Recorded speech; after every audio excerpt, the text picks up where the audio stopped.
رسول اللہ صلی اللہ علیہ وآلہ وسلم نے فرمایا، ایک دن حضرت موسیٰ علیہ السلام بنی اسرائیل کی ایک جماعت میں بیٹھے ہوئے تھے کہ اتنے میں ایک شخص آیا اور اس نے آپ سے پوچھا، کیا آپ جانتے ہیں کہ دنیا میں کوئی آپ سے بڑھ کر عالم موجود ہے؟ حضرت موسیٰ علیہ السلام نے فرمایا، نہیں۔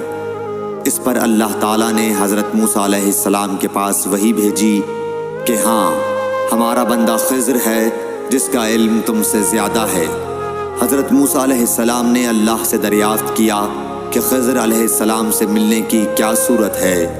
اللہ تعالیٰ نے ایک مچھلی کو ان سے ملاقات کی علامت قرار دیا اور ان سے کہہ دیا کہ جب تم اس مچھلی کو گم کر دو تو واپس لوٹ جاؤ، تب خضر سے تمہاری ملاقات ہوگی۔ تب موسیٰ علیہ السلام چلے اور دریا میں مچھلی کی علامت تلاش کرتے رہے۔ اس وقت ان کے ساتھی نے کہا، جب ہم پتھر کے پاس تھے کیا آپ نے دیکھا تھا؟ میں اس وقت مچھلی کا کہنا بھول گیا اور شیطان ہی نے مجھے اس کا ذکر بھلا دیا۔ موسیٰ علیہ السلام نے کہا، اسی مقام کی ہمیں تلاش تھی۔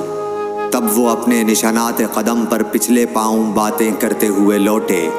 وہاں انہوں نے خضر علیہ السلام کو پایا۔ پھر ان کا وہی قصہ ہے جو اللہ نے اپنی کتاب قرآن میں بیان کیا ہے۔